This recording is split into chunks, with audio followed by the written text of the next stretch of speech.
And welcome back to Sin and Finn, the Dugout Decision Show. The Blue Jays just wrapped up a horrible series. The vibes are not through the roof right now. In fact, quite the opposite. But nonetheless, we do have a special guest back on the show, returning for the second time. It is Mr. Tristan Morgan.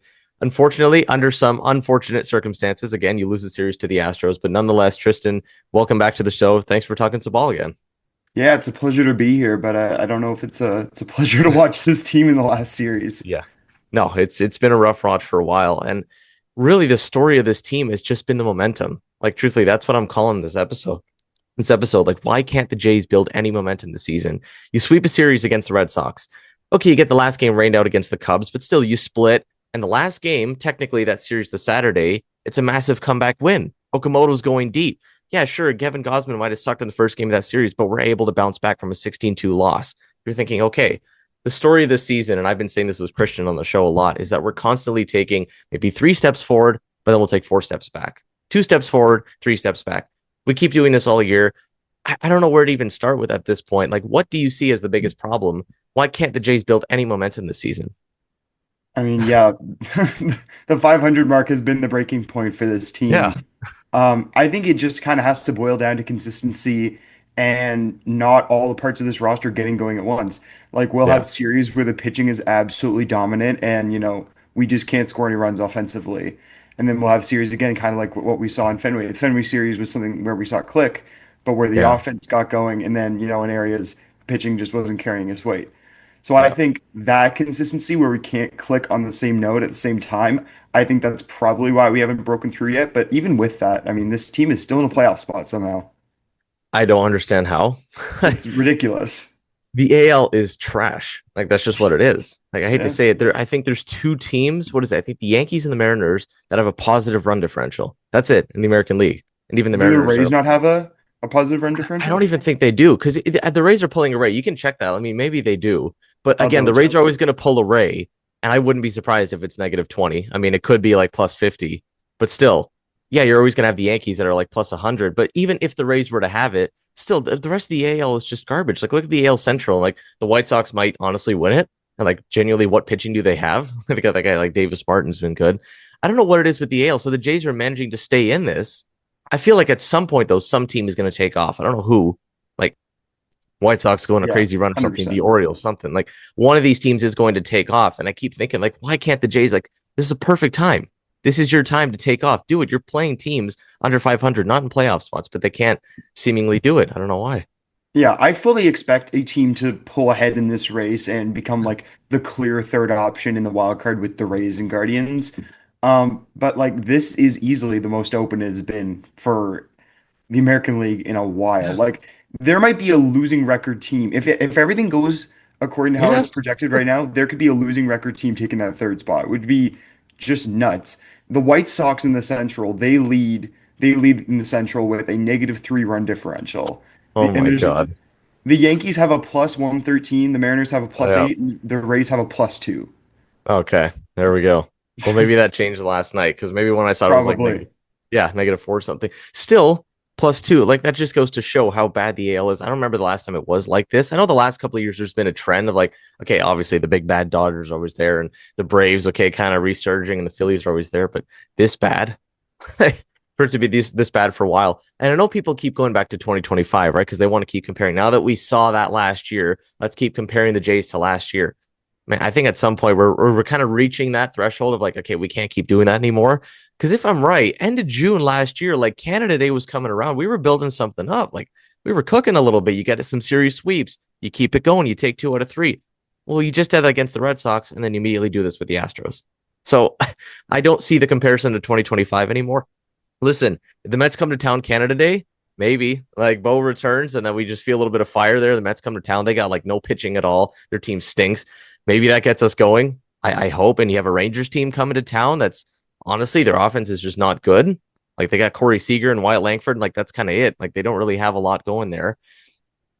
I don't know, man. Like, we're in the third wild card spot. I don't understand. Like, the A's right behind us with that lineup, for example. Yeah, do they have pitching? No. But that lineup, kind of scary compared to ours, Yeah. right? Like, you look at some of the teams behind us. I just don't know how much longer we can just keep holding on to this wild card spot. Like we said before, one of these teams takes off.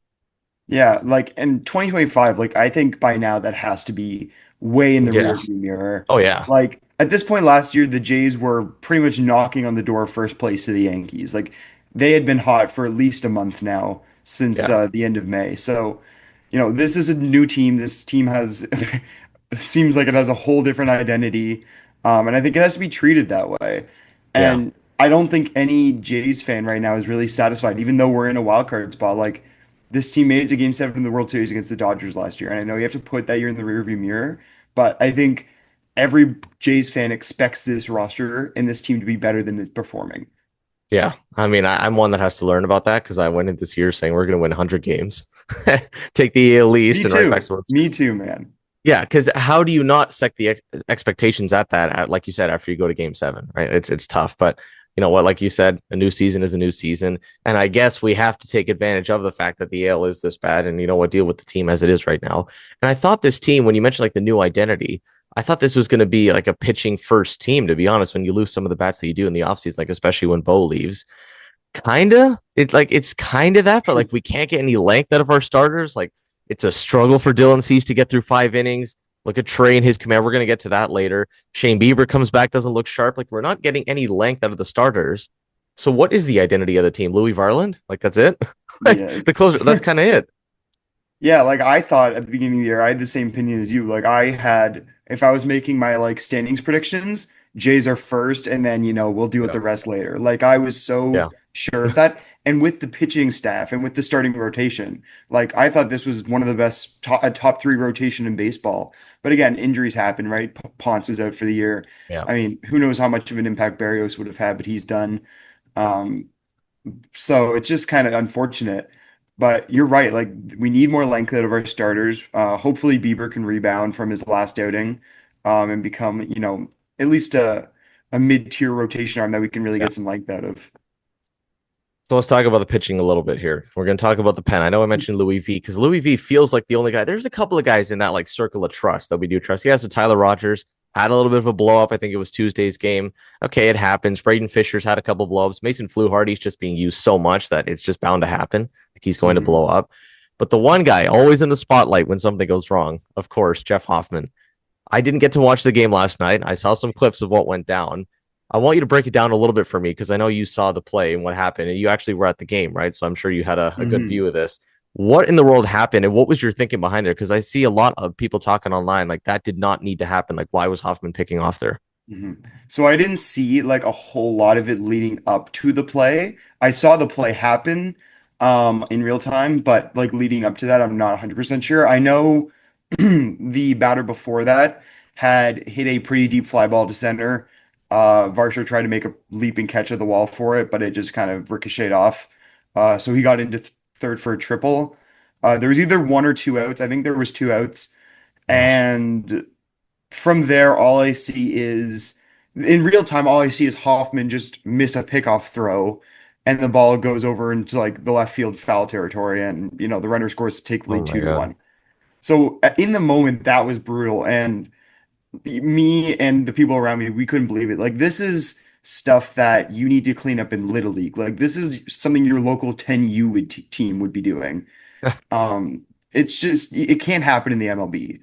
So there was a lot of talk after the game talking about like, what happened because for something like this in the MLB to happen, it's completely uncalled for.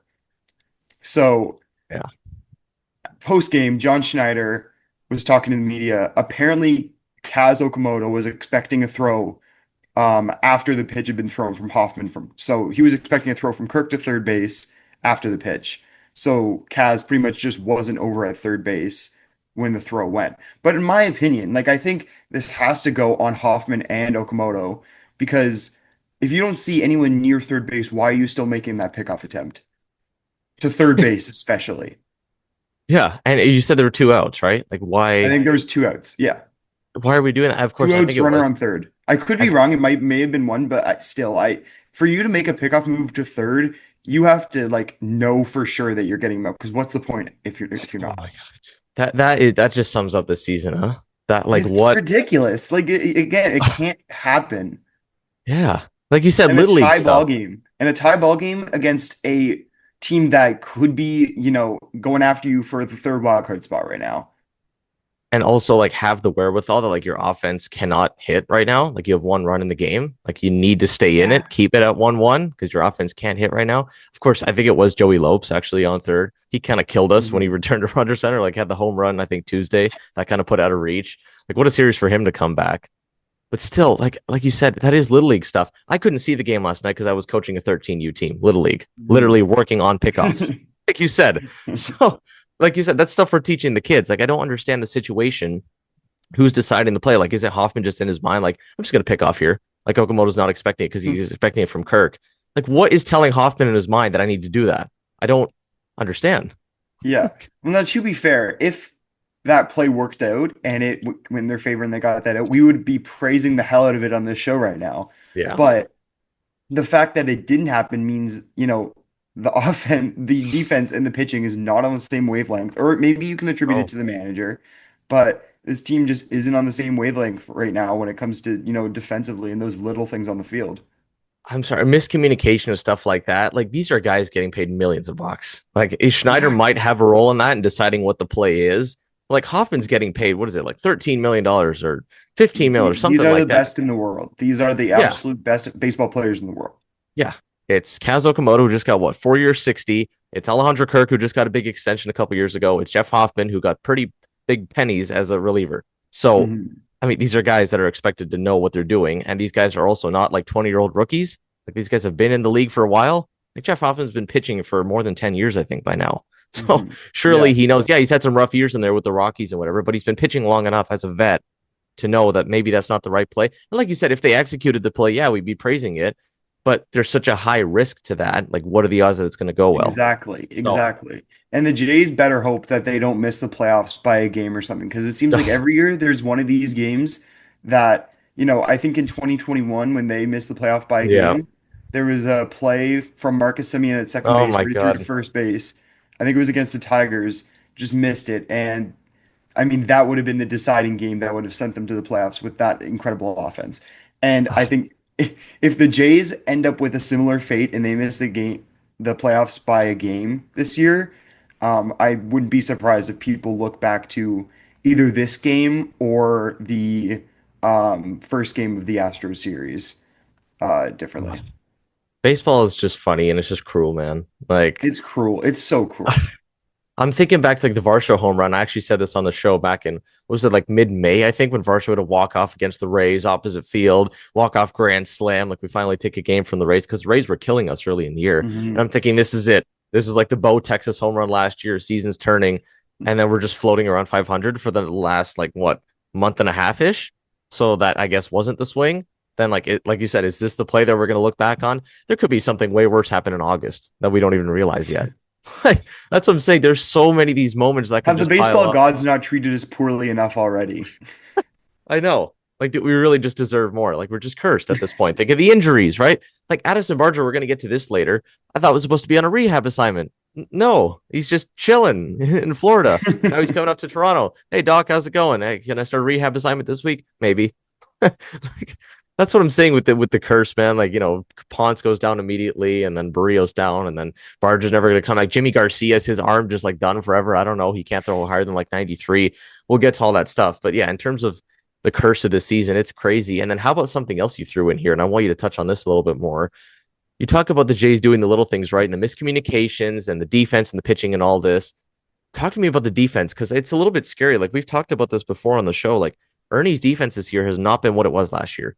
Don Varsho's defense, not like a superb elite center fielder anymore. What is it with the defense? Like how in the world has it been this bad? And like where truly does it rank in terms of the league? I mean, yeah, I mean, you put it blunt right now. The Jays lead the American League in errors with 21 in front of the Angels with 20. I Oh, the mean, Angels. with some of the corner outfielders the Jays have had, like with Sanchez and Pinango, you take the good with the bad. They have a plus offense, but the defense has been rough, and especially out in right field from Jesus Sanchez. There have been some balls that, in that big blow game earlier this week, you Yeah. know, or at the end of last week. Those plays spiral and those create big innings for teams, and the Jays just can't afford to give up extra outs right now, and in the situation they're in with the pitching staff and how used it's been. I mean, what sucks right now is I'm thinking of Teo, man, when Teo was here and how bad the defense It looks sucked. like Teoscar Hernandez. The routes are bad. He's not really picking up on on balls knuckling or something into the outfield. It's pretty ugly. It's Teo, but it's worse because I'm sorry, this guy is not a 30 home run bat. This guy's not a silver slugger. This guy's not going to put up 100 RBIs. This guy's not a cleanup hitter. All the No, things that Teo was. Like he's a he's just platoon not. bat. Yeah, that's what he is. And even against righties, like wasn't Mike Burrows the worst pitcher in the American League coming into this game and you're not starting him against Mike Burrows? Like are we serious? The worst righty in the American League and they're not starting him just because his Hmm. defense is bad. He's supposed to be a platoon bat against righties. You're not even putting him in against the worst righty in the American League, given how bad the American Yeah, League is. that's I'm pretty crazy. sure that tells you what they think of him, right? Yeah, like seriously. And I mean, Ernie Clement's also been missing a little bit of time. Luis Urias has been a recent pickup. I mean, he's performed well so far. I know for his Oh, career, good. he doesn't really strike out much. His walk rate's pretty good. He's almost a polar opposite of Ernie Clement in terms of, how he takes about his at bats. But so far, so good, I think, for him. Okay, I mean, I don't want to turn this train too much, but now that you mentioned his name, I kind of have to bring it up because again, something else I didn't see, but I saw a clip of it. Yeah, he was great in his first game and hit a home run. I think got a double in that, but then he gets doubled off in the bottom of the eighth, right after the Hoffman thing in the top I of the forgot eighth about that. I in forgot about yesterday's that a game. little So you know bit. what? Let's do that right now. What an inning for the Jays when you go from the Hoffman pickoff throw to then Luis Arias. What is he doing there? Like George Springer, fly ball to the outfield. He's doing the right thing, kind of creeping over to third base. You see the ball is caught. Why are you all of a sudden just taking off and going to third? I see Carlos Fabus like pointing, like go back. He's just not going back. Like what in the world? Did you have a vantage point of that? I saw that happen too. I think the Hoffman error purged that from my mind for a little bit, but now that you bring it up, Thank like yeah, God. I saw that unfold. I was upset about that too. That was just an inning of hell, man. Um, yeah, like that ball was crushed by Springer out into right field. Yeah. I thought it was at least dropping, but even if that ball drops, if he's halfway between third and second, he's scoring on that ball with ease Yeah. if it drops. So there's no Yeah. reason for him to be bussing it at a second base like that, rounding third. Like there's no point. It's not again, these are the best MLB players. These are the best baseball players in the world playing in the MLB. Like there's no excuse for a play like that gets cleaned up when you're in Little League. Like I don't care that this guy's been with the team for 2 days. He's been playing MLB for a long time. Right. He's a Like, multi-year tenured veteran. Like, yes. yeah. It's not like he's a rookie again, new to the league. Yeah, again, first couple of days with the Jays. Okay, sure. It's not like the Jays all of a sudden have a different running philosophy on the bases. This is just known. Like you said, you learned it Yeah. as a kid. So it's not like, oh, when he was with the Brewers, they were doing something different. I know, it's the same concept. Like it doesn't change. You tag up on a fly ball, and if it's a screamer like that, okay, you go halfway. And like you said, this is not Kirk running or something. He would have scored. Like Easily. this is not one of the slowest runners on the team. So I mean, like you said, just an inning from hell. Like to start it with the Hoffman thing, and then to finally get a runner on in scoring position, which we've been terrible with, like in runners in scoring position, we've just been one of the Mhm. worst teams. You finally get one there, you scream a ball to the wall, at least end up at third base there. Like at least give your team a chance because at that point I think it was a 2-1 game because I know the Astros eventually got three. I don't know if they got it in the top of the ninth or last run. So it's either a 2-1, 3-1 game at that point. You have a chance to at least make it a tie game, make it a one-run game, Yeah. and you throwing it away like that. Like again, like you said, that's just the little league stuff, the small stuff that you can't afford to happen. Like that's just ridiculous plays, and that's two of them in one inning. Like you can't afford to Mhm. do that stuff. And, in games where it's a one-run difference, a tie game, like that is what will end up sending you home that night with a loss. Yeah, and I mean, I know we talk about you mentioned Ernie a little bit. I think Ernie's just banged up. Like they're talking about the Yeah. hip. He's like managing hip soreness or something like that. Remember, he was a guy that was really going through it in the playoffs as well. I think he had like a tiny hand fracture or something like that. He was playing through. He's obviously one of the guys that like going through that playoff run obviously did numbers on him. Like he's obviously feeling it. So I'm hoping it's not like an IL stint or something because we really need his bat. So Yeah. like, is the Urias thing just for that, just to manage Ernie a little bit? Maybe, but I also think they're maybe just bringing him in because, like, remember Lenine Sosa was here for a bit. That guy's on rehab assignment right now. I don't know what we're doing with that guy. I don't know where you are with him. I just want him gone from the org. Like when he was sent down Yeah. with injury, I thought that's a perfect time to just DFA him. Like you don't need the guy anymore. He's going to eventually come back. And you're telling me you're going to have Luis Arias and Lenine Sosa on this baseball team? Like what are you doing with that? Tell me, how are you playing those two guys? Oh, yeah, there's no way. I think they added Urias because Schneider's kind of more fit into the outfield now with how many Yeah. lefty bats we have out there. So he's probably going to get less reps at second and more in left field. So that's probably why we have him in. Plus Ernie's injury just adds Yeah. another cause for, a little bit more infield depth. But I mean, if you're looking between Urias and Sosa, like I don't want Sosa on the major league roster. Like he will No. swing at a butterfly if it flies by home plate. I swear to God, man. Oh my God. That's a great way to put it, One, actually. one walk this year. Oh God. And I remember it took him forever. It took him like 120 plate appearances or something. And the Yeah, guys were all like, he's so one-dimensional. It's crazy, and he's Joey Gallo on steroids, but not oh with God. not extra power, but probably a little bit less power, but more strikeouts. Yeah, this guy's not hitting the ball 500 feet. Like, I don't care if you're three true outcome guy. First of all, he's not because he doesn't walk. At least Joey Gallo did that. And he's not sending Yeah, the ball 500 feet to left field. So, no. like, genuinely, he's just a one dimensional hitter. He's a strikeout hitter. like, I, More I remember. volatile Joey Gallo with less pop. Great. uh, so basically, he's destined to become a pitcher because isn't that what Joey Gallo did? I think he tried to become a reliever or Yeah, something. Melo come. Well, Joey Bats tried to do that too. Yeah. So like maybe Lenine Sosa figure something out when you're in Dunedin. Hey, let's make him the long man in the Jays bullpen. Oh my God. I mean, we kind of need that right now. Because speaking of that, now that you mentioned that, that's bringing something to mind. Like SWRs in this bullpen. We talk about how taxed it is. The guy is not pitching. He's Like, not being used at all. Like it's like a once a week yeah. occasion. Okay, Lenine Sosa, you have a job. You have a job on this baseball team. Figure out how to pitch and you can come up here. Barger with that elbow, if he can figure out the elbow, okay, you may have a job as well. Go to the pen. I don't know, man. But yeah, in terms of the guys that would be, I guess, sort of bench players, role players, if they do eventually decide like we're gonna keep Urias and Sosa on this team, like I genuinely think they want to lose. like I they'd don't know have to how at it some fits. point. It doesn't make sense at all. Like unless they are absolutely nuts and get rid of or send down Davis Schneider. Like that's the Yeah. only way it would kind of fit. But there's no point. Like because I wouldn't Yeah. take either of those guys over Schneider at all. No. And Not I even think at close. that point it would have to mean like an Ernie IL stint, probably something like that. If Yeah. it's like that, then maybe. Which would just I suck, man. I agree with you that Ernie's probably just banged up. Like every single person Yeah. on this 26-man roster has some underlying thing going on during the baseball season. Like they still have like 3 months to go plus playoffs Yeah. if they make it. Like Yeah. it is, and they already played spring training. Like it is a grind, Yeah. and every day they go to the ballpark, like they're working before the game as well. Like it's not like they play a game and go home. They're working their butts off. So I'm not surprised there's something going on with Ernie, even Vladdy with his tightness. Um, but Yeah. hopefully, like I wish we would be getting more out of our bench guys and our guys who fill in, so we can win some ball Yeah. games. I mean, at the same time, as much as I hear that argument, and I'm the one that actually just brought it up about the guys being banged up, like I don't want to talk about the Dodgers a lot, but look at them who have been in the World Series the last 2 years and they don't ever seem to falter. Like look at Otani, the True. guy that's doing both, like a 1 ERA on the mound, and he's gonna have like 50 tanks on the year as a hitter. How is that guy doing it? He's got to prep for both, and he went through a World Series run 2 years in a row, and he pitched in Game 7 of the World Series, by the way. Like how I Mhm. guess he's just a different beast. Like I guess we He's just have different. he's just different. But even the rest of the guys on the team, like Freddie Freeman's gonna hit. Like Kyle Tucker, I guess. Okay, that guy just sucks. I'm glad we didn't sign him the way he went. Because he wasn't in the playoff run. Like I guess those guys on the Dodgers, if you're in the playoff run, you keep hitting. Like I guess Yeah. it's just different for different guys. It's different athletes. Everyone's body's different, right? In the way they recover.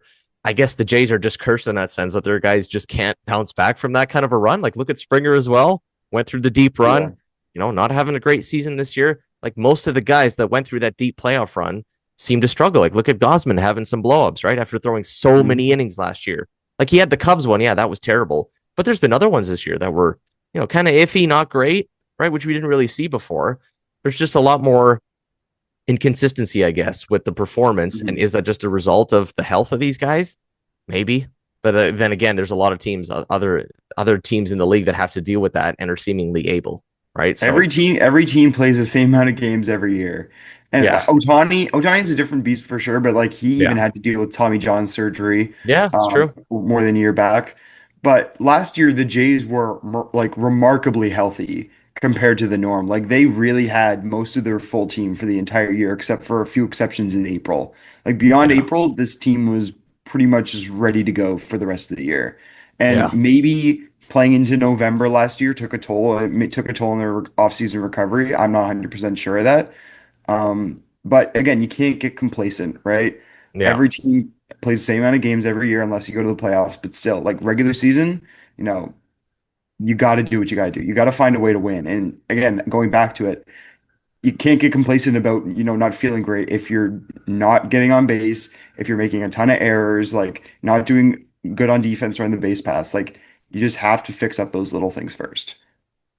Speaking of the little things, but that's now, I guess, move it to a bit of a bigger thing and a bit of a glaring issue that unfortunately is the driving force for all of these, I guess, blunders, if you want to call it, or just, the mistakes and the failure of this team is Vlad. Like, I don't want to do it, but every single episode, seemingly this entire season, when we have serious struggles, we're putting Vlad in there.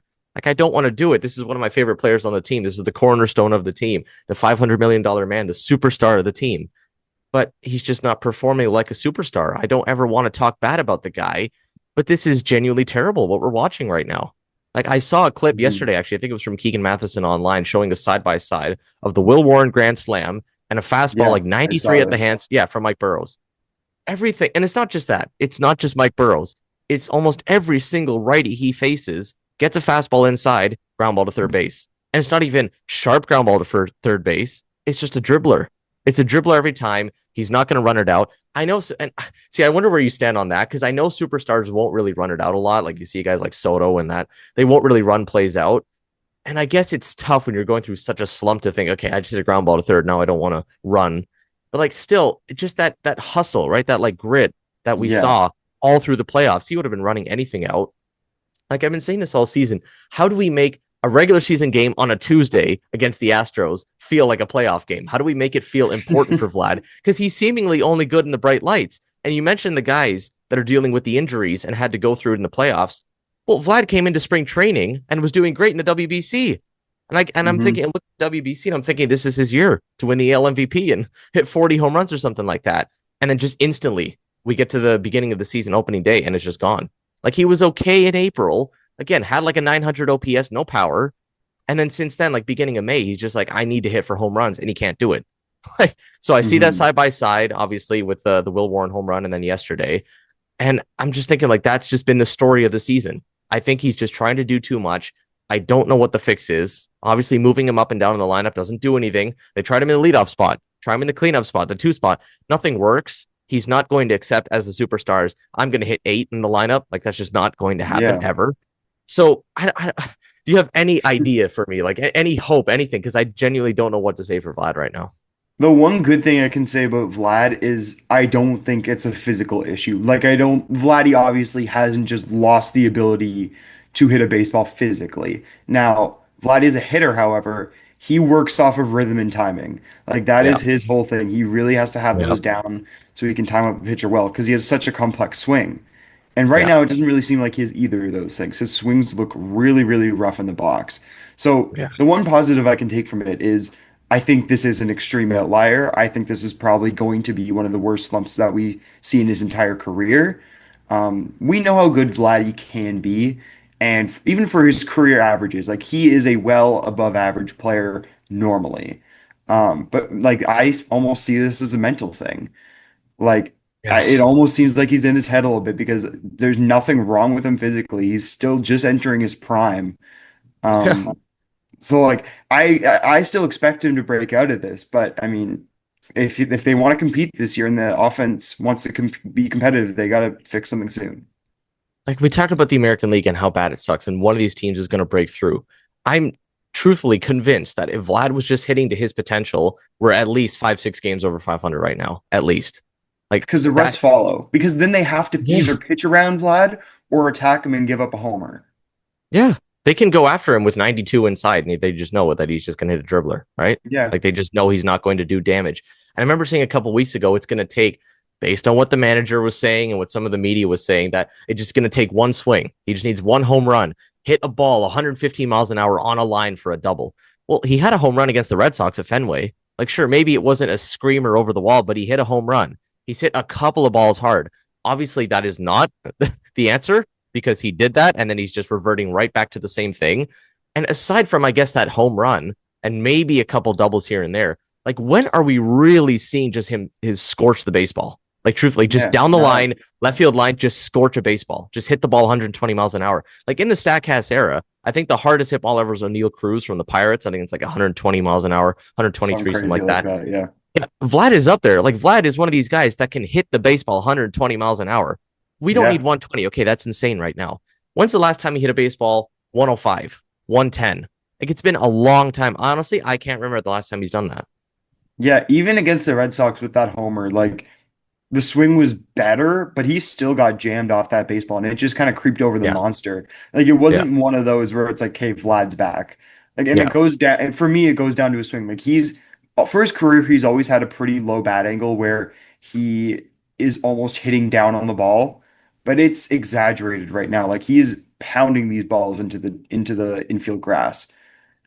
And like it's just hard to watch, man. Honestly, it sucks because everybody knows the expectations on him. They know how good he can be, and everybody's rooting for him too.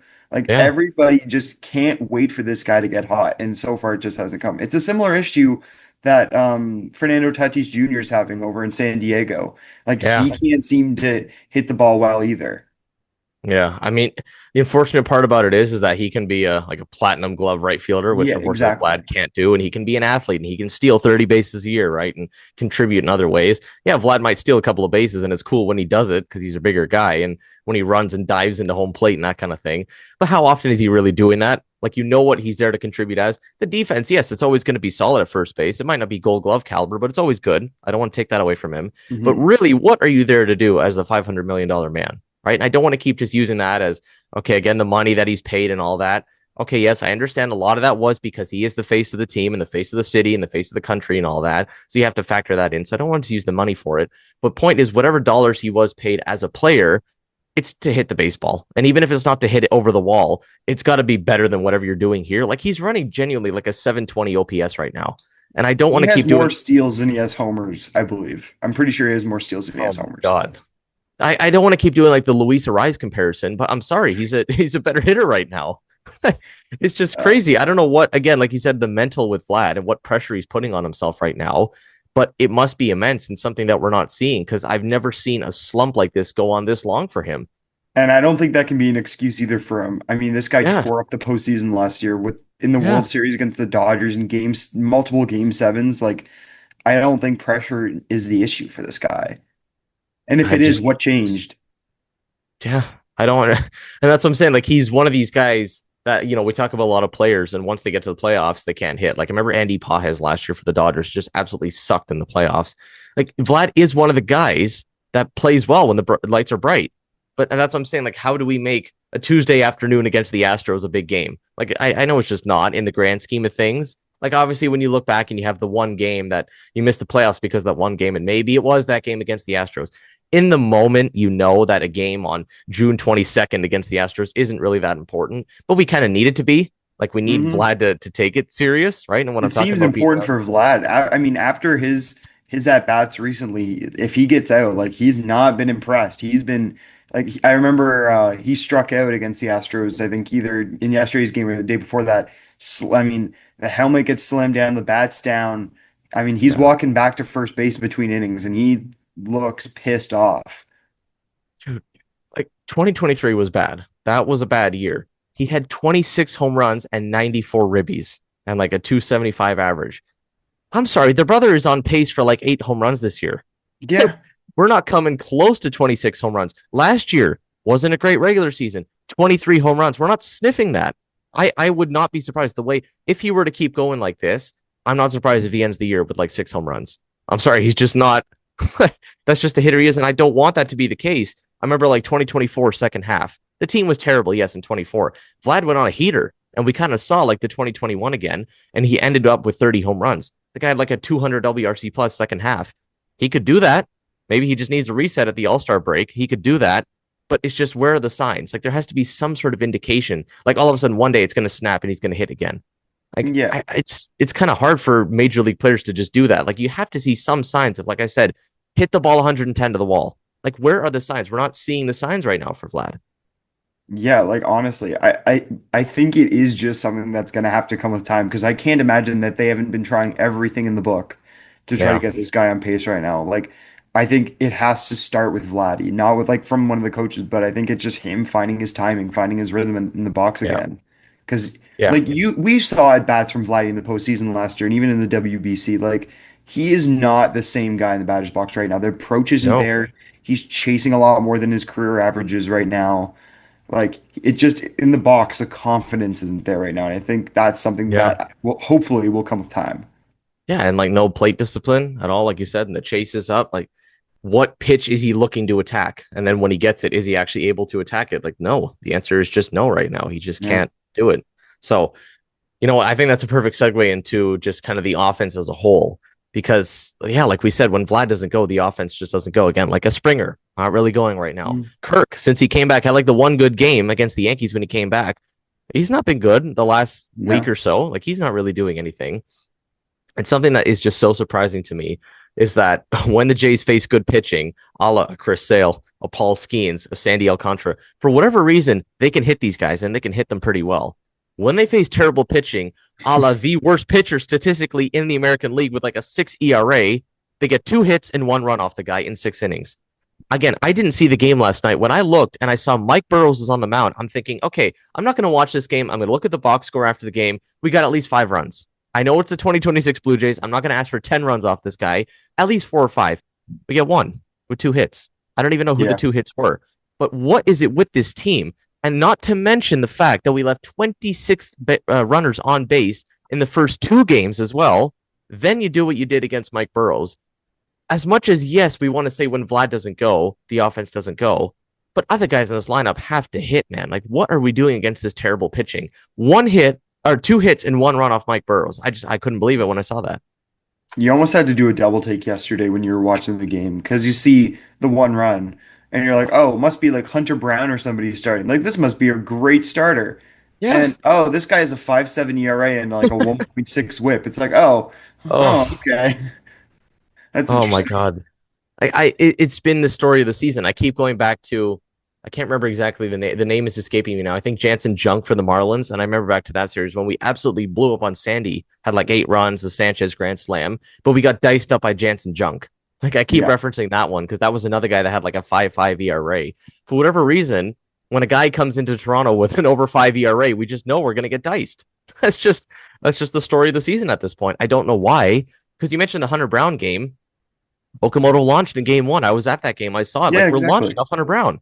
Yes. Was it his first start back off injury? Yes. Still, it's Hunter Brown. Like I'm taking that, even if it's off of injury, it's Hunter Brown, not Mike Burrows. He was still throwing 95, 96. He was still locating for the most part, and we're able to get to him.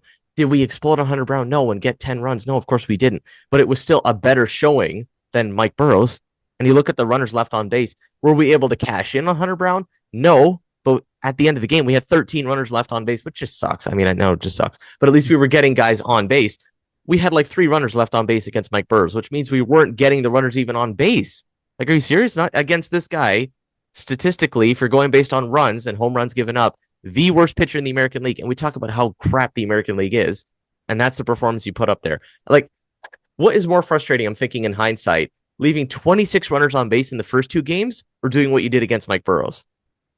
I'd say the 26 runners. Like Mike Burrows is allowed to have a good game, but 26 runners in 2 games is almost ridiculous. Like if you, it's like the Jays will get a leadoff double in an inning, and he won't even Yeah. get to third at this point. Like that's what it feels like right now. And even against Hunter Brown, like we weren't getting those runners in, but at least we were grinding him down. He only got through 3 innings. Like we made Hunter Brown play our game there that during that day. But Yeah. like you just got to find a way. You got to find a way. If it runs on second, like you got to know how to bunt, right? Like we saw that issue. We've seen that issue so far this year with Ernie Clement popping up the bunt against the Yankees. Like you just have to find a way to get runners over. You have to do the little things right. And I think I'm going to keep saying that, but it's true. Like you can't Yeah. pop up a bunt in the 10th inning against a division rival like that. You have to get that down. I mean, again, just the story of the season, right? Like it's just little plays like that, like you said, that just sum up the season, right? It's just ridiculous watching this stuff. I know you were at all the games this week. I was at the Monday game, and it just felt like every inning we'd get bases loaded, nobody out, and maybe you get a sac fly. I think there were like 2 or 3 sac flies in the Monday Yeah. game. That's how we're scoring runs with bases loaded, nobody out. It's just you're lucky to get a sac fly. which just sucks, man. Like, I mean, just get a ball through the hole, you get a single, maybe 2 run score, but we can't even do that. We're relying on sack flies with the bases loaded and nobody out. So I think you might be right. I think we just have to accept that the bad pitchers are going to dice us up, which makes the 26 runners on base that much more excruciating. I think that is the worst of the two. How do you clean that up? I don't know. Again, like, what is the fix? I don't know about one little fix. Again, I'm not a hitting coach. Neither of us are a hitting coach. Do we really know what's going on? I don't know how you fix that stuff, like a hitting philosophy like David Popkins. I thought they figured that out last year, right? And they were Yeah, statistically one of the better teams in the league with runners in the scoring position. Now they're like bottom 3 in the league. Like 1 year to the next, it flipped that bad. I don't understand like what can be the problem. How does it go awry that quick? I don't understand. baseball is a crazy game, Yeah. honestly. Like baseball is wild.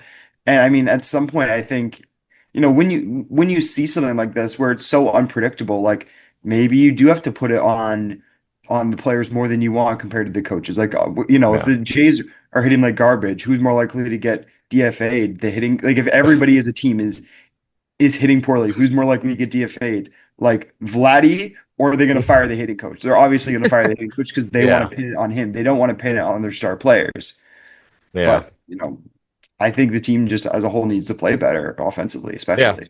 Yeah, that's just what it is. Like we said, these are guys getting paid millions of dollars and tens of millions of dollars, most of the guys, right? And even if you're on a rookie contract, it's way more than the average person gets paid in their everyday job, right? Even if you're a rookie and you're Trey Savage or whatever. So, yeah, at some point, it does have to be up to the players who've been playing baseball their entire lives, been playing pro ball for a long time. A lot of these guys in the big leagues for a long time. So, I'm hoping they figure it out. And speaking of another guy that I'm hoping figures it out quick, let's go to the pitching a little bit with Shane Bieber.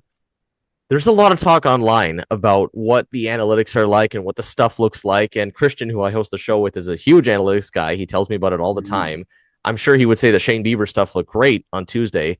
I'm sorry. I look at what was on the field and it was just putrid. Like when we're looking at 3 straight home runs, I couldn't believe that.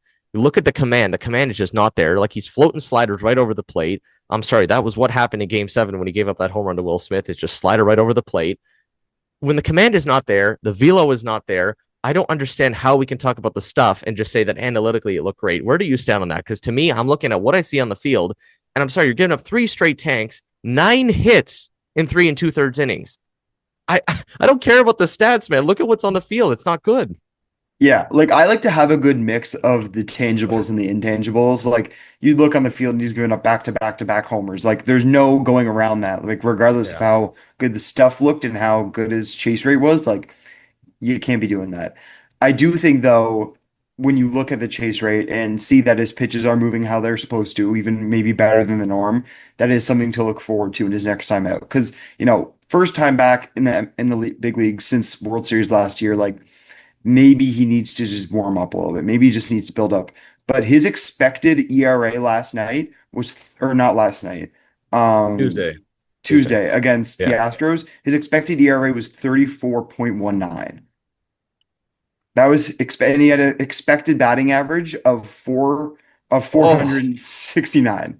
oh my God. I thought you were about to say like a 3.4 or something. 34. No, no, 34 and an expected batting average of 469. So doesn't that prove my point of like 9 hits and 3 2/3 He is a was little giving bit up a concerning? ton of hard contact. Like he wasn't really Yeah. striking anybody out. Contact was crazy. A lot of hard contact in the air pull side. It was an ugly showing for sure. Like it's not The what the Jays needed by any means. Yeah, like the one thing I can bank on is the velo. Okay, the velo I can bank on bouncing back first time out. Again, you're coming off TJ, which was last year. Then you threw a lot of innings in the playoffs. Okay, the velo might not be 93, 94 yet, but the command, like the command, surely after 4 or 5 rehab starts can be refined. Like again, floating sliders right over the plate. The changeup to me didn't look as sharp as it was last year. Like, and I know there's another guy we'll get to in Trey who struggles with the splitter, and this is a big splitter team, and I know it's a tough pitch to control. And Bieber's is a little different because it's a changeup, but for all of these guys that have again that splitter changeup type, if you're not locating that, you essentially become a fastball pitcher, and that's like kind of it, right? Like he's not Hmm. locating the other pitches. So as much as they may look good on paper, like behind a stat sheet, I'm sorry, when you're floating it right over the plate, you're facing competent major league pitching or hitting rather, not pitching. Like again, Jordan Alvarez is there. I don't remember if he was one of the guys that clicked him, but I know it was a Yiner Diaz who hasn't been good this year, and he clicked him. And I remember who else got him in that game with the 3 home runs. But yeah, Yainer Diaz might have a 600 OPS this year. He's still a major league hitter that has put up 20 home run seasons in the past. Like, it's going to happen. He's going to get a Mhm. start, Bieber, against the Rangers. Like, Corey Seager's in that lineup. Wyatt Langford's in that lineup. Their lineup, we're going to get to that later. It might be terrible. There's a couple of guys that could click him there. And you can't keep affording to have that happen, right? Like a couple home runs each time. So, yeah, in terms of the velo, in terms of the stuff, in terms of how it looked, I'm just hoping. I'll be optimistic and hope that, yes, some of that means something. And next time out, he's going to be throwing 93, 94, locating the slider. But I'm just looking at what was on the field. And like you said, the hard hits, that is always the concerning thing with me with Bieber, because he's not going to be Dylan Cease. He's not going to throw Mhm. 100. That's just not going to happen. He's not going to come over the top and have a splitter crazy like that, like a Savage. He's not going to have a splitter like Gosman. He needs to be a finesse guy. Like, he can't be an overpowering guy. Even if he didn't have Tommy John, look at his Cy Young year. He's not an overpowering guy. So I'm hoping he figures out the command, because that's pretty scary. Like, I thought, okay, even though Max Scherzer went down, and that guy might be washed, and I know we're probably not going to talk about him a lot, but I think he might be cooked. Like, 42 years old, might be time to wrap it up. But I'm thinking that's fine if he doesn't pitch again this season, because we have Shane Bieber coming back. But I'm sorry, that what we saw on Tuesday was pretty similar to what we were getting out of Max Scherzer this year, which kind of sucks. So I'm hoping he can turn it around, but that's just not what we can afford to continue to see out of him in the 4 or 5 spot. Maybe could have used another start in AAA or something because yeah, I mean, he didn't walk anybody in the 3 2/3, so maybe you could Yeah. look at that and say, oh, that's nice. But again, the whiff rate was only 15%. Like No. they were making tons of contact, and there was like a 30% barrel rate and like a 60% hard hit rate. Like, he was getting absolutely shelled. Like, imagine if he had that start against the Yankees. I think he genuinely could have Oh. given up 10 runs in 3 innings. Oh. And I actually remember, what was it, like game 3, I think, of the DS when he went to Yankee Stadium and I Mm. think did that. It was something like 9 or 10 hits, a couple of innings there. And when we probably could have closed out the series, like, again, the way we were hitting, but he had that start against them.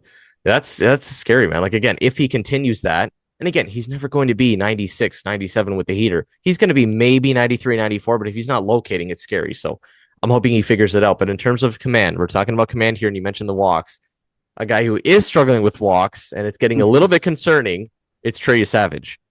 This is Yeah. now the 3rd time this year that he's walked 5 or more guys in the game. Again, I didn't see the game yesterday. I don't know exactly what the command looked like. But again, looking at the stat sheet, 5 walks, we got to be in the zone, man. Like, I looked at the number of pitches he threw and the number of strikes. It was maybe a 50% strike rate. I don't know if you know if it was lower than that, but it's getting a little concerning at this point. He's limiting the damage. I think it was 1 run yesterday against the Astros. And again, did it with the Red Sox as well. Went 7 innings, only 1 run, or no, a couple runs given up because he had those home runs at the end. Still, you can't rely every single time on the Astros coming into town. I'm sorry, the Red Sox just are a putrid lineup. They just suck. You can't rely on this all the time. The Yankees are going to come into town, like you said, with Shane Bieber. Trey Savage keeps doing this, they're going to click you. Like, the Dodgers come into town again. They've seen you now. They're going to click you. So I don't know how much longer we can rely on. Yeah, you give up the 4 or 5 walks, we'll be okay. It's getting a little concerning giving up 4 or 5 walks every single time he's out there. Yeah, and I mean, he's giving up 4 or 5 walks while striking out five. Like, his strike to walk ratio is too close for comfort. Like, he's nearly even on both sides. Yeah. And I'm sorry, but your starter who goes maybe 5 innings can't be walking 6 batters. No. Um, but recently for this season, his split finger has been all over the place. Like, Yeah. if you look on Baseball Savant, his heat map, his splitter is like almost always up in the zone for the most part this Oh, season. It's not where that. you want to be leaving it. But yet he still is pitching well. Like, he has a 3.56 ERA on the season, even though he's not pitching even remotely close to how good he can be right now at this point of his career. So it looks like we have a good pitcher on our hands, but I think with that crazy over the top arm angle, we have to find a way to control the walks and locate our pitches a little bit better. And I would say just go to Kevin Gosman, who has such a great splitter, but like, he's struggling lately. So maybe that's not the guy you want to go and talk to. I don't know. There's other guys that throw splitters. Like, the Jays are the splitter org. Like, Yeah. surely there's someone he can talk to.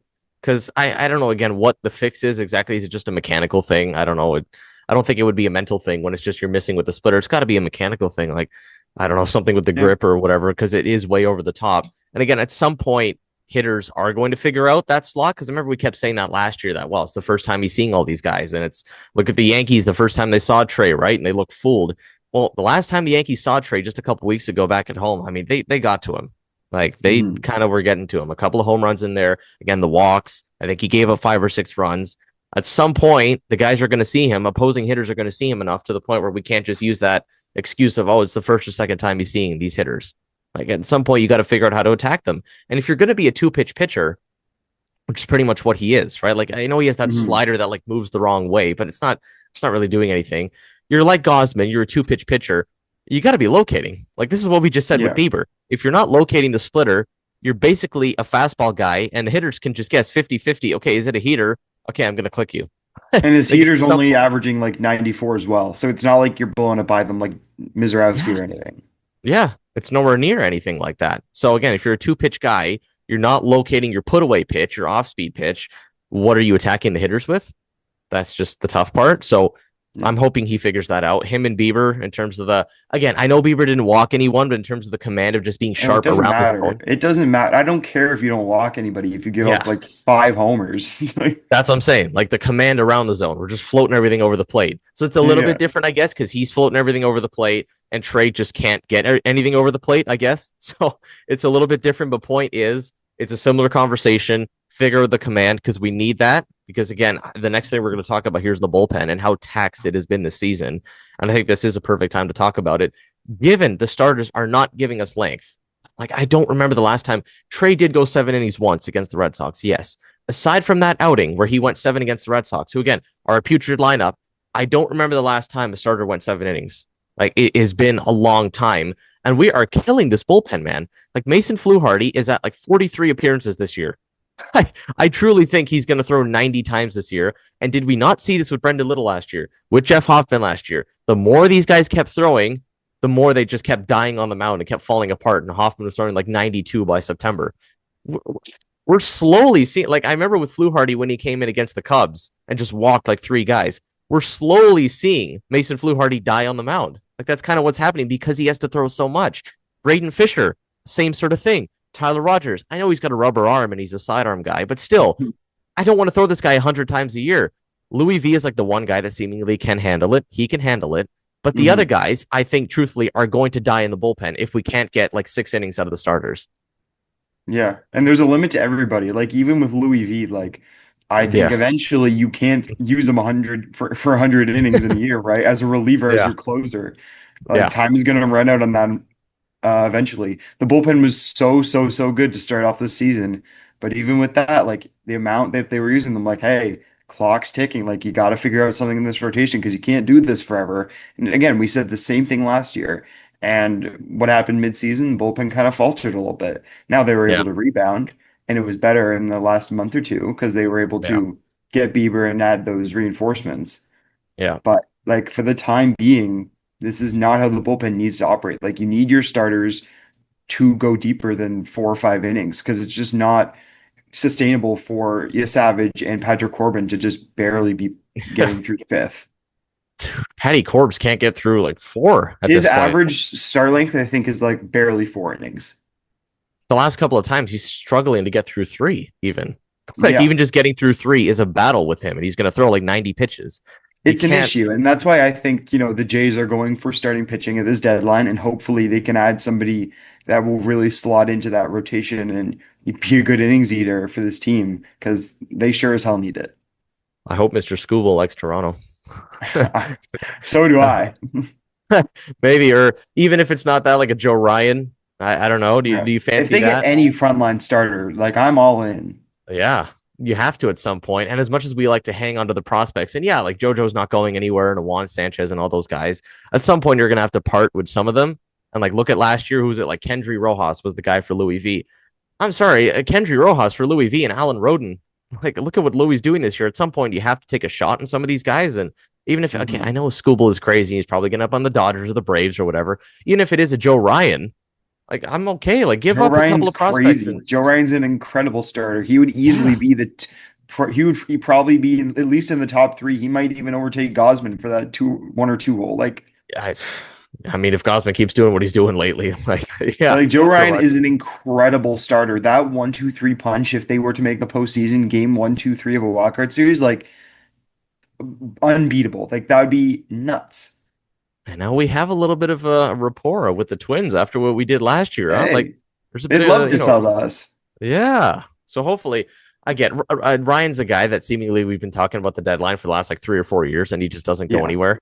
So I'm hoping they finally do actually pull the plug and get rid of him, but we'll see. But I think the stat was with the bullpen is like four of our guys in the bullpen are in like the top 8 of relievers used in the entire league. I think Fluharty's leading that list. Fisher's like 2 or 3. Rogers is up there. Louis is up there. And I think Hoffman's a close like 9 or 10, something like that. Hmm. That's in the entire league. That's 4 of our guys in the top 8. And that's insane on one baseball team. So we're absolutely killing the relievers in the pen because the starters can't give us any length. And again, with Patty Corbs, you mentioned that guy. Like, I don't know how much longer he's going to be around here, but who do you Clock's replace him ticking. with? But I like, don't who do you even know. replace him Like with at this clock's point? ticking. Like SWR, we keep talking about in the pen. What I don't know what they're trying to do with him, because I guess the thing is something I actually heard a little while ago was you can't send the guy to AAA. So can you just have him in the bullpen, kind of throwing side sessions? And the way you would try to figure things out with a guy in AAA, you're just doing that on the MLB roster because you can't send him to AAA because he doesn't have options. But that is a lot. If that's the case, and Pete Walker's trying to figure something out with SWR to try and turn him into a starter, maybe you're wasting a lot of weeks and a lot of innings going by where you're just trying to figure something out with SWR when like we need him right now. Like right This now, is we need the April. guy. Like this is stuff that they need to do in April. Yeah. April, maybe early May when you're figuring out your rotation. Like it's getting a little late for it. Like at some Yeah. point, I think you got to hit the big red button and sign somebody to fix this issue now. If there's, especially Yeah. if they're trying to be competitive. Yeah. So I'm hoping they figure something out. Maybe it's just him. I don't know. Like he's only had a couple outings with the Jays, similar to Bieber. Like the stuff doesn't look great from SWR. It's like a 90-mile-an-hour fastball. He's had 2 scoreless outings with the Jays. Again, it doesn't look pretty. Yeah. Like the stuff just really isn't great, but he's been able to do it. So maybe it's like a Patty Cords SWR, like kind of piggyback kind of thing. But we'll see how that plays out. Let's get us some serious standouts. There's not going to be many. This has been a therapy session. We're focusing on the struggles because we lost the series to the Astros. There were a couple of guys, though, that I don't want to give too much flack to. One guy being Kaz Okamoto. He's My one guy guy. that seemingly has been carrying the offense the last couple of weeks. One of the guys that actually cares. I think he gave a quote after Monday's game, like, I just want to be back at the park. I want to keep hitting. I want to keep doing well for this team. And it showed. First 2 games of the series, 5 for 7. Hit a tank on Monday again off of Hunter Brown, which, like, that's nothing to scoff at. That's Hunter Brown. Again, one of the guys that's seemingly doing it for the offense, one of the only guys. And again, 17 home runs on the year. I don't want to just keep doing the comparison with Vlad, and Vlad has 4 and Kaz has 17. I just want to focus on the fact that Kaz does have 17. And I actually made a prediction back, and I think it was like early May with Christian here on the show. And I said at that point, when he was on that heater, if you remember back in like early May when he had like 5 home runs in 6 Mhm. games, and I said I set the over under at 25.5 home runs. And that was like May 3rd or something like that. And I said, easy, take the over. He's going to get like 27, 28. Christian said like maybe 22, 23. We're at 17 home runs and it's June 25th. Like, I I feel like think that's I had a looking pretty good. similar. I Like, think I had okay, a similar question, and I think I also said under. I didn't expect this much power to translate over from Japan. I will reset the over under given it is now June 25th and he is at 17 home runs. I will set it at 30 and a half. What do you go there? Because I feel like at this point he can become a 30 home run hitter. As much as He we'd very like well to see could. him like the full complete guy and hitting for average and all that, I could see 31, 32. Where do you go on I that? mean, I could very well see 31, 32 by the end of the year. It's the fact that he's at 17. We're still in June. Yeah. I am concerned with the strikeout rate because for his career in Yeah. Japan, he did not strike out a lot. Like we didn't sign him thinking Yeah. that he was just going to be, 3 true outcome homer Yeah. guy. Like but right now he's striking out 32% of the time. I believe in Japan he was striking out almost 15% of the time. Like Uh, he's almost double the strikeout rate. So it's not pretty on that front. But I'll take the dingers, and there is a very real scenario where he is like leading. I mean, right now he leads all third basemen in MLB with homers. There's a yeah. very real world where he is like well over 30 homers by the end of the year. So I could definitely see that being a reality. Even if because it's his first year in the league and he's not going to hit for average and struggle with the strikeouts because again he's seeing a lot of pitches that he hasn't seen in Japan. Like, I'm sorry, guys don't throw 103 miles an hour in Japan and have No. crazy sweepers and all that. So if that's the case with him year one, I'm okay with that as long as other guys are hitting for average. Like Kirk is supposed to be the guy that hits for average and doesn't ever strike out. He's not doing it. Springer supposed to be a similar guy like that, not have a lot of swing and miss. That's not happening right now. Vlad, supposed to be a guy that can hit for 300, not doing it right now. So if we had those other guys hitting for average and not with the big chase rate, I'd be okay with Okamoto. Okay, you can be our big slugger, swing and miss at some pitches, but you're going to club some others. But I guess that strikeout rate looks worse because we have a lot of other guys doing similar things, right? So Hmm. at some point, he's going to have to figure it out. Yes, can you run a 30% strike rate your entire career? No, that's going to be tough to do, again, unless you're Joey Gallo. But I think for first year in the league, if he were to finish the year hitting like 230, 240 with 32 tanks, I think you have to take that as a win for what they got him in Japan. Yeah. Like, yeah, he's a rookie in the MLB, right? Like, Yeah, if the power's already translating over, I think the whiff and strike rate, I mean, if the power's translating that quickly, the whiff and strikeout yeah, rate is just going to keep going down, yeah, right? Like, he's just going to keep making more and more small adjustments because most of his games already came over. Like, it's just the small things now that he has to tweak in his swing and yeah, how he has his approach. yeah. So again, one of the guys that's pretty much carrying the offense right now, one of the only guys that cares in the lineup. Aside from another guy that does care a little bit, he's been hitting since he came off the injured list, is Dalton Varsho. He's the only other guy on the active major league roster that we're going to talk about in the standouts here. 6 for 14 in the series. Again, hit a tank to get us back into that game on Tuesday that I thought maybe we'd have a chance. Like Varsho hits a home run late, and then of course we lose that game. He's been one of the guys that has been hitting well lately, though, hitting for a little bit of pop, hitting for extra base hits, pulling that ball down the line. It's pretty much him and Okamoto. You love to see it out of Varsho. I wonder where you stand on like the Varsho extension talks, because I know like a Springer is probably a guy that we're going to have to get rid of. Gosman, the way it's been going, probably a guy, we see you later. Varsho, I feel like is a guy that I want to stick around. Like for me, it's just kind of up and down like this. Like it's like I want him, I don't want him, I want him. Like I wonder where you stand on that, because I feel like the defense might deteriorate as the years go on. Like the legs, have been a problem with him. And I wonder, like, what would the figure be in terms of a contract? I don't know. Like, I remember thinking coming into the year, is it like a 5 for 150? Maybe. Like, Mhm. is he a 25 mil a year guy? And I know we're midseason. I don't want to talk extension too much, but when you look Mhm. big picture with this team going into next year, like you're gonna have Jesus Sanchez, maybe a Pinango comes up, and you're looking at the right fielder and left fielder and thinking, holy cow, that defense is terrible. So Yeah. I feel like just for that reason alone, and for the pop and the potential we know we have in Varsho, I feel like he's a guy we do need to keep around. And again, aside from Okamoto, pretty much the only guy hitting right now. Yeah, I think I'd be okay with extending him. I don't think I would want to extend him for 25 million a year. I don't think Yeah. he's that type of player. Like they're not the same player, but I would almost compare him to a Kevin Pillar in a sense.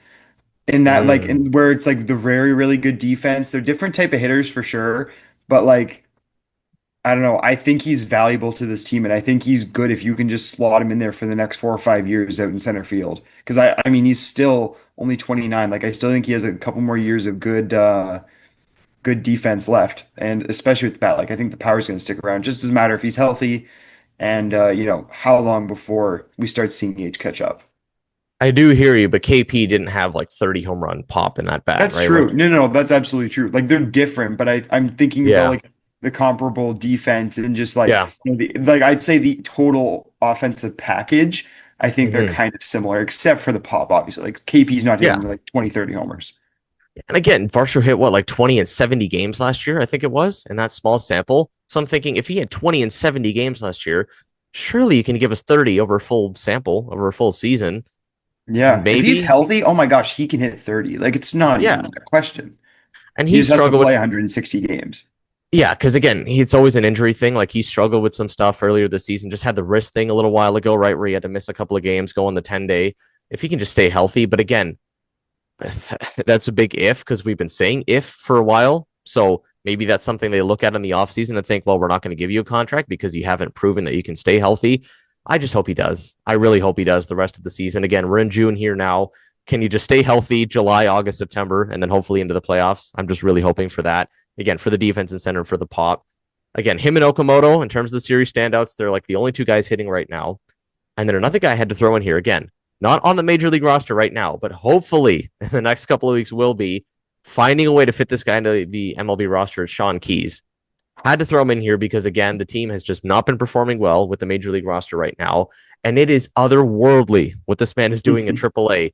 Scorched it at single A, scorched at New Hampshire, goes up to Buffalo, just going to keep raking. I think he's at He's like right. 20 runs on the minor league season. How in the world, Tristan, do you fit this guy onto the major league roster? Hey, can this guy hit righty? Yeah, that would Can he be a switch godsend. hit? That would be amazing. Oh I my mean, gosh. because that's what we need. We need pop from the right-handed side, right? Yeah, yeah. He just needs to find a spot on the roster right now. Like honestly, like a spot to play. Yeah. Because right now I don't think there's anyone's spot that's like ready to be taken for a starting role. And he's also it doesn't help that he's a lefty third baseman or first baseman, right? Those slots are Yeah. kind of filled for the time being with Okamoto and Vladdy. So, again, if you can kind of create him into an outfielder, try just anywhere to give him an opportunity to play in the major league because it absolutely looks like he deserves to. So I know we tried the Horwitz thing a couple years ago when he was blocked by Vlad and he ended up playing second base a little bit. Mhm. You see that more likely, or Key's going to the outfield? I know they're going to try him in the outfield. I know they're going to try to give him reps there. He is kind of a big guy. Um, we Yeah. could see, like, I think second base is totally achievable for him. And I'd be like, imagine him at second base. Then you have Ernie at shortstop, Kaz third, Vlad first. Like, I'd be okay with that. I love him as playing defense, but I mean, we really need some lightning Yeah. in the bottle right now for the offense. Yeah. I mean, that would be crazy for Jimenez just to become like a ninth inning replacement defensively. I know, I'd hate it. I'd hate it. Like I'm trying to think about like somewhere Keys could even slot in right now at the Yeah. major league roster because he totally deserves to be up with the big team right now. If he was a righty hitter, he would have been up a week ago Oh yeah, for easily because sure. we need that. Because Schneider is pretty much the only like bench bat as a righty for power, and even he's not really doing it, to the best of his ability. But Mhm. Keys again, you have to deal with the fact that he's a lefty, and it feels similar to me like the Pinyango thing. Like when we brought him up, Yeah, like he was a AAA outfielder that we needed some pop from the left side. We brought it up, but then again, now we're kind of in that spot where like Barger's close to coming back. We just brought Urias back in here, and we didn't want too many lefties. And Pinyango at some point was losing playing time, like he wasn't playing all the time. You have a Nathan Lucas in there who's not going to go anywhere. I think they just trust him as the vet. He's not going to go anywhere. Farshow, again, the center fielder, we just talked about him. He's not going to go anywhere. How you fit this guy into the lineup like a Sanchez? Does it really just become a thing where Sanchez doesn't play all the time? Like again, he just didn't play against Mike Burrows. Like maybe it's just hmm that. Like maybe that is just the solution. And I remember talking a couple weeks ago with the DH role, like with Springer maybe not being the full time DH, and maybe he has to see some reps in the outfield. But then we were also talking about Valenzuela and seeing like how does Valenzuela get some DH reps? So it's a bit of a tough conversation because you're trying to balance a Springer, a Sanchez, a Valenzuela. How do you get Keys in here? There's a lot of guys where it's tough to say, does Jesus Sanchez just become a full time bench bat? Like that would be crazy. I guess yeah. He's a maybe in platoon some. player, but like Keys and Sanchez, they both fix the Yeah. same problem. They're both left-handed Yeah. bats that rake against righties. I'm not sure about Keys splits against lefties, but I mean, typically for a left-handed hitter, you're not raking off a lefty unless you're Cody Yeah. Bellinger. Yeah. So at some point, I just wouldn't be surprised when we saw Pinyango come up, and that was a bit of a shocker. Like, well, we got four lefties in the outfield, right? And eventually, when Lucas came back, Pinyango stayed, and we had four Mhm. lefties in the outfield. I just feel like we're gonna have to do it again, given the way this team is hitting. I know it's tough, and where do you fit him on the team? And does it make sense logistically and asset management and all that stuff? Yeah, maybe it doesn't make sense, but at some point you need runs. Like we're struggling to score, man. And Yeah. something actually that I was going to mention at the beginning of the show, like when is the last time we had a comfortable victory? Like honestly, when is the last time even the Red Sox series, who are a garbage offense, like none of the games felt like, you know what, we just won this with ease. SWR, you can throw the last couple of innings. This is a wash game. We're up like 13-0, something like that. Like that was the story of last year. We could do that to teams. When is the last time that we beat up on a team? It's been a while. It feels So like it's been a hot minute, man. yeah, like a long time. So I feel like Keys is a guy. Again, I know major leagues are different. He could come up and get 20 at bats and strikes out 12 times. Like, yeah, sure, that could happen. But given what you're seeing in AAA, I just think you got to try it. You need offense in any way you can get it right now with the way the guys are swinging it at the MLB level. So figure out a way. Play him at the catcher position. Play him at third base. I don't care. Play him as the DH. Play him as whatever. Play. He's a pitcher, and then he can hit a little bit. Whatever it is, figure out a way to get him onto this team. Let's go Yeah. to the injury updates a little bit though here. Short and sweet. We're going to keep it here because I think Jimmy Garcia has completely blown out his arm. I don't know what has happened here. He's throwing 92, 93. He can't throw 2 days in a row. He was throwing 96. He threw 2 days in a row, and then he's throwing 92. I don't know what's Setback going after on with him. setback. I don't know what's going on with him. It would be so nice to have him in the pen because he's a reliever that throws like 4 or 5 different pitches. Everything moves. He's got a sweeper and a changeup and all that stuff. I think his arm might just be cooked at this point. He's like 35, 36 years old. I hope he can recover from it, but I don't know if that's going to be the case. And then Addison Barger, again, hoping to start a rehab assignment this week. Again, I thought that was going to be the story last week where he was going to start a rehab. I guess we'll focus on Barger a little bit more because Jimmy, it would help to have his arm back, but I feel like Barger's the more impactful guy that would return to this lineup. I don't know what's going on, first of all, with the injury and how it's taking him this long. But then again, the talk has always been when he comes back, what do you do with this roster? Right? Like what is the corresponding move when Barger returns? Like Pinango's already been sent down. So that's already been done. Like, is it just a Mhm. Luis Arias is gone? Like we just brought him in there. What do you see happening when Barger comes back? I mean, he's getting a spot back on the roster. Like, I don't think there's a Yeah. world where he is back down in AAA. I wouldn't be surprised if Urias or somebody else just kind of has to take the fall for it. But I also Yeah. wouldn't be surprised if, not necessarily Barger, but if some left-handed bat on this big league roster gets put on the trading block come the end of July, because there's such a vast oversaturation of Yeah. left-handed outfielders and left-handed bats in the organization right now that are MLB ready players and that probably should be getting MLB playing time. And I mean, those are pieces that Yeah. could get you some, great guys in return.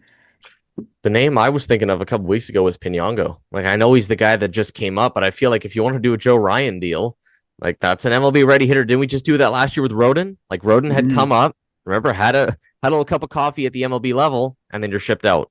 Like I feel like we're kind of redoing that again. So Like the maybe, Jays can afford to give up a good, really, really good position player, like from the left-handed yeah. side. They can really afford to do that for somebody like Joe Ryan. Like, even if you want to bite the bullet and give up Sean Keys, like it would not be ideal the way he's playing right now, but Oh, like you could, and you would still have very, very good replacement level players to fill in for the same reasons. It would because I just sting, but again, if that's the difference maker for getting somebody like Joe Ryan, like sign me up. Yeah, because I just don't think Varsho's going anywhere. I think they just Yeah. like the vet presence of Lucas. I think they made that low Perfido trade to get Sanchez for a reason, and I think they just trust him too much. But again, maybe Sanchez is becoming the guy where it's like we're not playing him all the time. Maybe he becomes the guy they trade. But then again, what value is he gonna have? Right? Like I feel like his value would be way higher than Sanchez right now. I think without a doubt. So Hmm. maybe, but you're right. There's a couple expendable guys. Is the point? Like I don't want a Barger going anywhere. And then maybe it's just like a Lucas Varsho Barger outfield. Like I guess that could work if I'm Sanchez fine with becomes that. Yeah. expendable. Yeah, and The again, defense defense. also makes him more expendable for the Jays. Like Yeah, in right field, like I don't think the Jays are too happy with the way he's playing there at all right now. yeah. I again, it's we talk about the Teoscar Hernandez comparison. I think it might be worse defensively, and it's nowhere near the same as the bat. Hmm. So, which kind of sucks because where's the value then in terms of a trade partner? I don't know. Like the Joey Lopes deal, like I don't know, man. He's been terrible this year, to be honest. Like I know he killed us, but he was in the minors for a little while. He had an injury. How much more value would Joey Loperfido have provided for us instead of Sanchez? I feel I like it think would I'd have been. rather have Sanchez right now than Loperfido. Yeah, in terms of the bat, like Sanchez is still a 760, 770 OPS guy. I don't want to give Yeah, too much flack to the guy. It's good. It would be nice if he could hit lefties because he's so strictly a platoon. But again, the surprising thing to me is why he's not even playing against Mike Burrows, right? He's supposed to be one of the hmm worst righties, and he's not even playing. So we'll see how that continues. Let's go to the forecast, though, against the Texas Rangers. Again, coming into town with one of the worst offenses in the league. I mean, they really don't have a great offense aside from, again, like I mentioned, Corey Seager and Wyatt Langford. In terms of the pitching, though, we're not going to see a Jacob DeGrom in this series. He's not going to be pitching here. Probably one of their best starters, if not their best. Game one, you got Kevin Gosman going up against Mackenzie Gore. Game two, Patty Corb's revenge game against the Rangers from last year against Nate Eovaldi. Don't feel great about that. Dylan Cease versus Kumar Rocker game three, and then Shane Bieber versus the Canadian Cal Quantrill. Can't believe I'm saying that in 2026 against with the Rangers in a 4 game set. Looking at this series, there's a couple of games that I feel great about. Like Dylan Cease, Kumar Rocker, great. Feel good about that Yeah, game. I'll be honest, Kevin Gosman, Mackenzie Gore, we need to bounce back from Gosman. Feel pretty good about that. The Patrick Corbin and the Shane Bieber starts a little bit iffy. I feel better about Shane Bieber. And again, it's Cal Quantrill, which of course you're looking on paper and you're thinking Cal Quantrill, let's dice this guy up and let's crush him. He's going to be the one dicing us up. I hate to say it. I'm going to call it here. I think we lose that game. I say we take 3 out of 4. I say that's the game we lose, Cal Quantrill game. I'm going to say we win the Patty Corbs Day against Nate Eovaldi revenge series. We need length out of these starters. Kevin Gosman, can you please give us 7 innings? I Let me know beg. where you stand on this, but I think we take 3 out of 4. I think I agree. I see the Jays taking 3 out of 4. The only thing for me is like the Jays offense is such a wild card. Like, and we talked Yeah. about this all episode. Yeah. Like, we see somebody like Kumar Rocker or like even Kyle Quantrill, like, oh, we should smoke these guys. But you know what? Yeah. Like, odds are, at least for one of these games, they're just going to get absolutely diced for like 6 or 7 innings by one of these guys. Yep. But yeah, with Gosman, Cease, and at least Corbin or Bieber, I see us winning one of those 2 games. I think Gosman will bounce back against the Rangers. Their offense is good, but not too good. I'm pretty sure they have a good amount of swing and miss that Gosman should be able to work that splitter off of. Cease is always going to get like 10 strikeouts a game. We don't have to worry about that. But I think the Jays need at least a series win here. At least, honestly, if they really want to get back to a position where they're super, super confident about their chances for the playoffs and they know they're well in the running for it, that they can continue to compete, like you just got to win series like these, especially coming off a series as poor as the Astros won. You're 2 under 500 at this point. So a series win, 3 wins, that gets you back to 500 going into the Mets series. That Yeah. is at minimum what you have to do. Like we can't keep playing this dance of, oh, split a series, lose a series. Like at some point, you're going to become a selling team at the trade deadline. You're not going to be a winning team. At some Mhm. point, you have to break through, take 3 out of 4. Again, it's a Rangers team that really isn't solid. One of these other teams that is fighting in the wild card, right? Like the Rangers are Yeah. right there with us. Like this is the time, create some separation. Then you have the Mets coming into town. I would say with the Mets and Rangers series, if you have 7 games in there, minimum 5-2. 7 games against those teams, I say you have to go 5-2, right? Like I honestly, I know it's the Jays, and I always want them to do well, and I'll accept any outcome. I feel like at this point, I will only accept 5-2. Like that's what Mhm. needs to happen.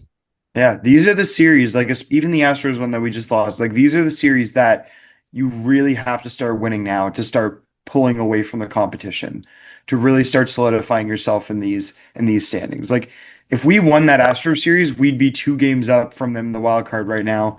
And but here's the thing, if the Rangers win this series coming up, we're probably out of a wild card spot for the time being. yeah, Like these are super important series against teams you are probably going to be battling with for the rest of the year for a playoff spot. Like you yeah, can't let them beat you in June. yeah. So you know what? This is a series where they have to turn around. The players got to play better. I'm optimistic. I'm hoping they're going to do it. Yeah, take 3 out of 4, and that puts you in a good spot because I'm just hoping, man, that once we get to Canada Day, we feel a little bit of that magic that we did last year with the Springer Grand Slam. Yeah, let's I'm go. hoping that's the case. Get the vibes through the roof. Tristan, thank you for coming back on the show and talking the ball with me, man. I know it was a tough series, but I appreciate you having me having on the show again. Absolutely. Let's turn this around. Like I'm optimistic as well. I think this team has way more to show than it has so far.